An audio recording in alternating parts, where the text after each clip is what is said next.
बिस्मिल्लाहिर्रहमानिर्रहीम। हक़ मौजूद संगत कहिड़ा हालनि? ठीकु आहे, चाक चङा भला। अॼु ख़ैर सां 10 मुहर्रमुल हराम आहे ऐं योम शोहदा करबला यकीनन सॼी दुनिया में मल्हाए पियो वञे।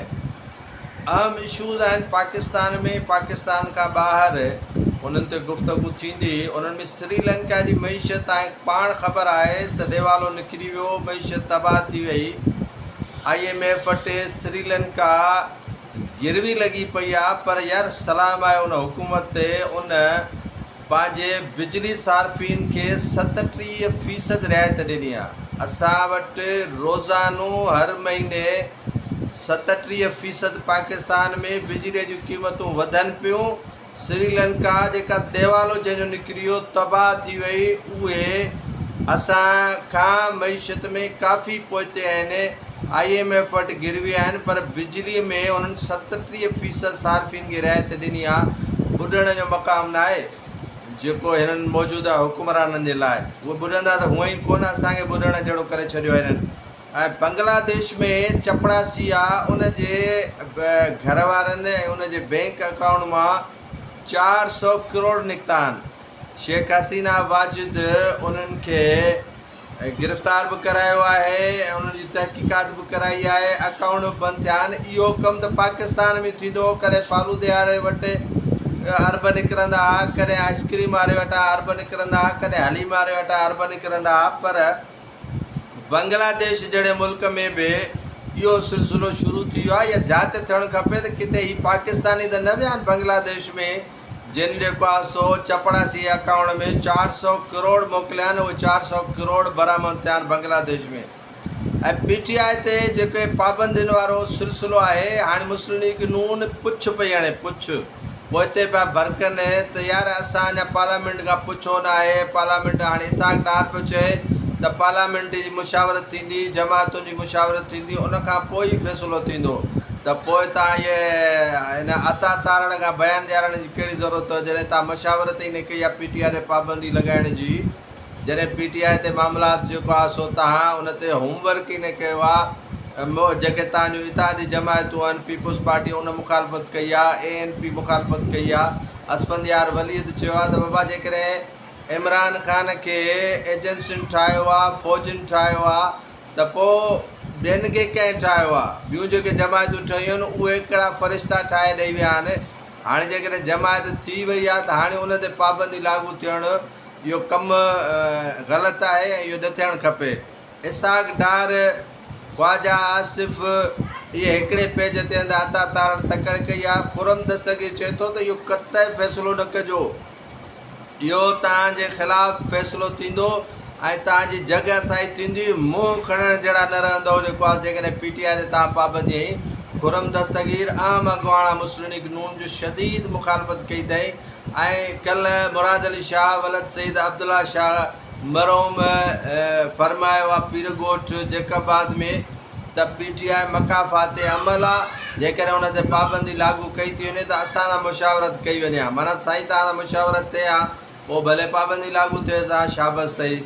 हिकु दफ़ो तव्हांखे मुशरफ पाबंदी लागू कयूं, पेट्रियाट ठाराई, हिन मां कोन सिखियो। नवाज़ ज़ियाउल हक़ तव्हांजी जेको आहे सो जमात ई ख़तमु कई, उन मां अञा कोन सिखियो। अलाए कॾहिं सिखंदो? सिखण वारी त तव्हांजी बूटी कोन्हे का तव्हां सिखी सघो। ऐं मुल्क में एमरजेंसी जूं ॻाल्हियूं हलनि पियूं त मुल्क में एमरजेंसी निफ़ाज़ क़ाइमु कयो वञे, एमरजेंसी लॻाई वञे। एडहाक जज जेको आहे 4 मुक़ररु करण जो फ़ैसिलो कयो वियो आहे। 19 जजनि ते 4 जज, जिन मां 2 जजनि जेको आहे सो हामी भरी आहे त असां एडहाक जज थियण लाइ तयारु आहियूं। जस्टिस मशीर आलम इनकार कयो आहे ऐं जस्टिस मक़बूल बाक़िर चए थो अञा हुन जवाब ई कोन ॾिनो आहे सुप्रीम कोर्ट जे रजिस्ट्रार खे त असां आया मां इन एडहाक जज तौर ते फ़ैसिलो मुंहिंजो क़बूलु आहे या मूंखे न आहे। उहो अञा हुन फ़ैसिलो न आहे कयो। ऐं सरदार तारिक मसूद ऐं हिकु ॿियो जज आहे, उन्हनि जेको हामी भरी आहे त असां एडहाक जज थियण लाइ तयारु हो।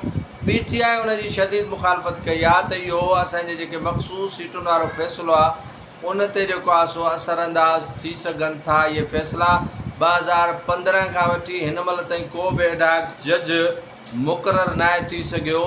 ऐं इहो फ़ैसिलो जेको आहे सो ग़लति आहे। असां हिन जी शदीद मुखालफ़त कयूं था त इहो जज जेके मुक़ररु कया वञनि था एॾा अॻिते 4 जज मुक़ररु करणा आहिनि हिननि खे ऐं मोकिलूं आहिनि कोर्ट खे, अदालत खे मोकिलूं आहिनि। हिननि मोकिलुनि में 4 जजनि जो मुक़ररु थियणु इहो माना ख़ैज़ आहे, इहो तमामु वॾो माना ख़ैज़ आहे। PTI जो जेको मौजूदा चेयरमैन आहे बैरिस्टर गौहर अली, उन शदीद मुखालफ़त कई आहे त असां कॾहिं बि इहे एॾा जज मुक़ररु थियणु न ॾींदासीं।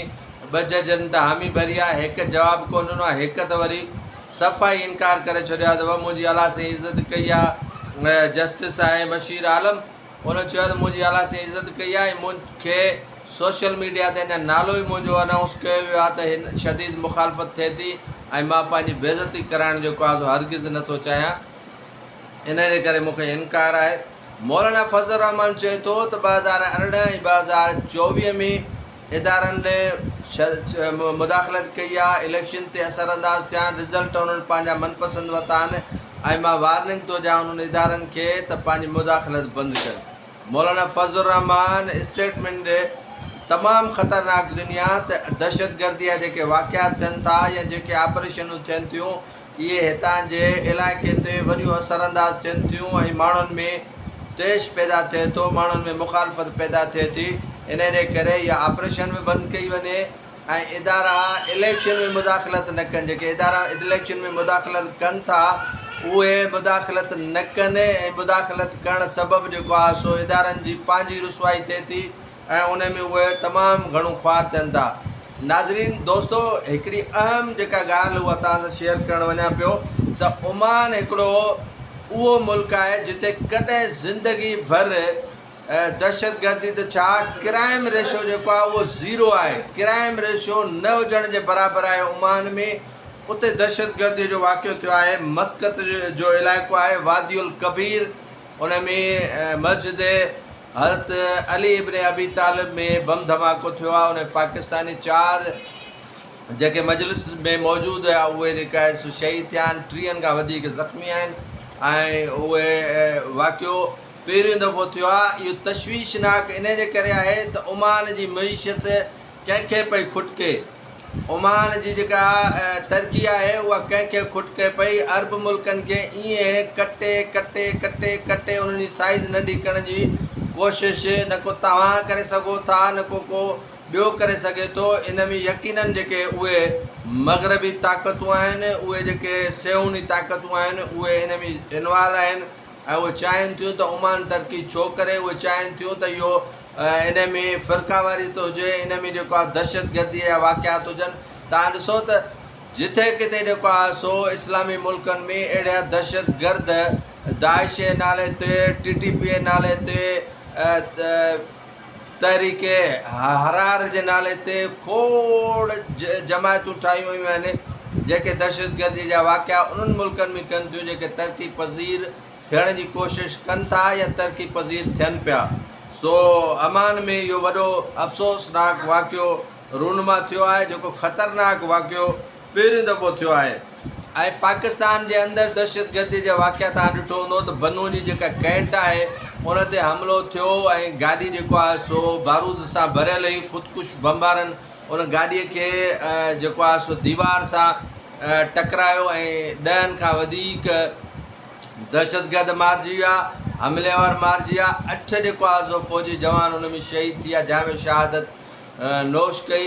ऐं वज़ीर आला ख़ैबर पख्तूनख्वा अली अमीन गंडापुर जो जेको पंहिंजो इलाइक़ो आहे डेरा इस्माइल ख़ान, उन में बेसिक यूनिट हेल्थ आहे जंहिंखे तव्हां सरकारी अस्पताल चई सघो था, उन ते हमिलो थियो आहे, दहशतगर्दनि हमिलो कयो आहे। उन में लेडी हेल्थ वर्कर वेचारियूं शहीद थियूं आहिनि, ॿार शहीद थिया आहिनि ऐं उन सां गॾु काफ़ी माण्हू जेको आहे शहीद थिया आहिनि। 3 दहशतगर्द मारिजी विया आहिनि, फ़ौजी जवान शहीद थिया आहिनि। त इहे दहशतगर्दी जी लहर जेका पाकिस्तान मां अणखुट आहे, दहशतगर्दी जी लहर जेका ख़तमु थियण जो नालो नथी वठे, हिकु वॾी तशवीशनाक सूरत हाल आहे पाकिस्तान जी। हिकु तरफ़ मईशत असांजी तबाह थियल आहे, ॿियो महांगाई उरूज ते आहे ऐं टियों दहशतगर्दीअ खे रोकण जे लाइ को बि क़दम नथो खयो वञे। सियासी अदम इस्तेहकाम आहे, सियासी स्टेबिलिटी न आहे, सियासी बलूगियत सियासी जमातुनि जे अंदरि न आहे रही। उहो जेको ठहराव वारो थांव आहे, जेको टॉलरेंस जंहिंखे चइजे इंग्लिश में, उहो असांजे दरमियान मौजूदु कोन्हे को।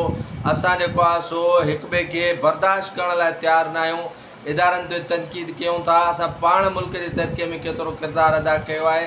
असां पाण जेको आहे सो बहैसियत नेशन, बहैसियत क़ौम केतिरो जेको आहे सो क़ौम सां सिंसियर आहियूं। त इहे हिकिड़ा सवाल पंहिंजी जॻह ते मौजूदु आहिनि त इहे आख़िर दहशतगर्दीअ जा वाक़िया थियनि था त उन ते असां गॾु छो था थियूं सियासी जमायतूं। असां उन दहशतगर्दियुनि जी जेको आहे सो मज़म्मत या हिननि दहशतगर्दी जे वाक़िअनि ते निकिरूं छो नथा। जेकॾहिं मुल्क में महांगाई आहे त छो आहे, उनखे ख़तमु करण जे लाइ कहिड़ा उपाउ वठणु खपनि। असांजी मदनियात खपे पई, मुल्क जो जेको ख़र्चु हलाइण जे लाइ असांजा तक़रीबन मदनी वसीला आहिनि उहे विकिरो थियनि पिया। खोड़ सारा जेको आहे सो असांजा मदनी वसीला गिलगित बल्तिस्तान खां वठी सिंध ताईं, सिंध खां वठी बलूचिस्तान ताईं सभु असांजा खपी चुका आहिनि ऐं खपाइण जो सिलसिलो जारी आहे। त मुल्क में ख़र्चु न आहे। होॾा IMF वटि असां जेको आहे सो कर्ज़ु वठण जे लाइ रोज़ानो किस्तो खणी वेठा आहियूं ऐं जॾहिं कर्ज़ु मिले थो, पैसा मिलनि था, पोइ बि असांजी मईशत ठीकु नथी थिए। कर्ज़नि मथां कर्ज़ु वठण लाइ तयारु वेठा आहियूं ऐं सियासी जेके जमायतूं आहिनि उहे रुॻो सिर्फ़ु पंहिंजे सीटुनि बचाइण में ऐं हिक ॿिए ते जेको आहे सो फॉर्म 47 जा इल्ज़ाम लॻाइण में पूरा आहिनि। ऐं मुल्क जे अवाम जो फ़िक्र जेको आहे कंहिं सियासी जमात जो कोन्हे को। पीपुल्स पार्टी त ॿेड़ो मुल्क जो गर्क करे छॾियो आहे। जेका मज़ामती जमात हुई उन त एतिरो सत्यानाश मुल्क जो करे छॾियो आहे जो मज़ामत न आहे। भीली या भीगी ॿिली न हूंदी आहे जेका आली थींदी आहे हिन में मींहं में, उन वारो किरदारु पई अदा करे। झुंड था ॾेखारनि त अंदरि वञी लिके थी पीपुल्स पार्टी। सो इहा मुनाफ़क़त वारी जेका रवश आहे इहा ख़तमु करणी पवंदी हिन मुल्क में। जेकॾहिं तव्हां मुल्क जे अवाम सां, मुल्क सां सिंसियर आहियो त ठीकु आहे, तव्हांजूं त हूअं ई मिल्कियतूं ॿाहिरि आहिनि, तव्हांजूं त हूअं ई जेको आहे सो जाइदादूं ॿाहिरि आहिनि।